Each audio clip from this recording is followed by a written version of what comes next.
Hello everyone, welcome to another exciting Minecraft tutorial. I am Tyken, and today I'm going to be doing a tutorial on cacti farms. This one is the most basic design that almost everyone uses. It's really simple, it's just rows of cacti with a space in between each other and channels to push the dropped cacti into a channel and a collection point. Like I said, these are very simple to make, which is why they're the most common, and relatively simple on materials and everything else. But I'm going to be showing you more advanced designs and different designs that you may not have thought of. The first one over here is the more advanced design that more advanced players use. It's pretty much the same thing, except it has the middles cut out right here to prevent cacti from falling in between, and instead of having it directly on the water on the same level as it, it's one level below. That way, everything that falls down will always get carried to the collection point. So it's a little bit more advanced, slightly taller, and somewhat cooler. This design, instead of having a block over every cacti like that, this one instead uses signs. Just this one block and the signs on either side will make sure the cacti pop off from all four of them. And then kind of the same thing. This one's unnecessary because they both get the metal one, but you get the gist of it.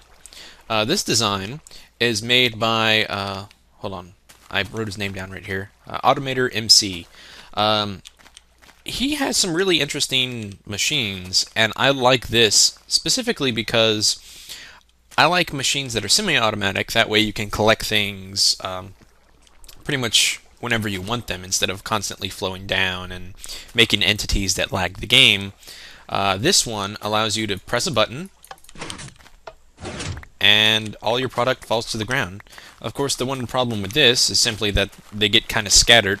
Normally you have to make a tube for it, and it's a little bit bulky, but the basic idea of this is the cacti grow up. When you're ready to harvest them, you press the button, the pistons extend, and it pops off 3 of them, and they all have 3 each. So a total of 12, and it works relatively well. The only problem is because since cacti likes to fall on top of itself a lot, you get about half the product. But it's a really neat invention. I like it. It has pistons, which is the only cost ineffective material, I suppose, since it requires iron and redstone and all that, and then it costs redstone to do the wiring for it as well. But it's pretty simple, just redstone torches stacked up, and then you put it above the or next to the ones without it. And this is very stackable. It's a little bit, like I said, bulky, but it works relatively well.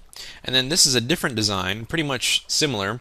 It uses the same basic idea of that and the second one to pretty much do the same thing. Like whenever these grow, the signs pop them off, and it works pretty well.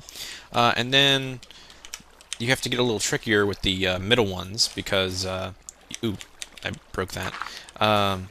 You don't want to waste any spawning area for the cacti, or at least you want as much as possible. Unlike this one, all of them have 12, and this one I think has the total of 15 possible spawning pads. It's not a huge increase, and it's a slightly more of a hassle, but it gets the job done. Then I think this right here, no, that's bad. Needs to go up one more.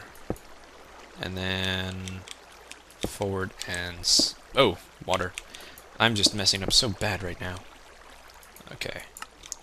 This will ensure that when these cacti grow, they should pop right off. And then you can do the same thing for the other side. And of course you want to build the walls up anyway, but this should work relatively well. And then for the middle one, you can just put it right up on the wall. And there you go. This one uses, obviously, more signs, but I think it gets the job done relatively well. And it looks pretty cool. I like the checker pattern, even though I normally hate checker patterns, but, more efficiency, depending on whatever you need. And then the ones over here, you'll have to have their own signs for them. So this one, you have, more efficiency, I suppose, but it's much more of a hassle. In my opinion, this is one of the better designs. You can probably combine different elements from each of these depending on what you want. The best tip I can give anyone building with redstone or any kind of machine or collector is to take various ideas and make them into your own, and try different things that you normally wouldn't. But yeah, be very versatile. Like you could take just the basic concept of that and put it over here. I'm not sure how well that would alternate though. Stacking it, you would probably have to put a whole nother layer on top, just because. And then you may have to do something tricky because you don't want the cacti falling on the pillars in between. Although you could always just stack it up, that way they don't fall in between, they just fall on the side of it and drop down. Anyway, I'll be including the save file for this world so you guys can look at these up closely, because I didn't really give too much of a detailed explanation.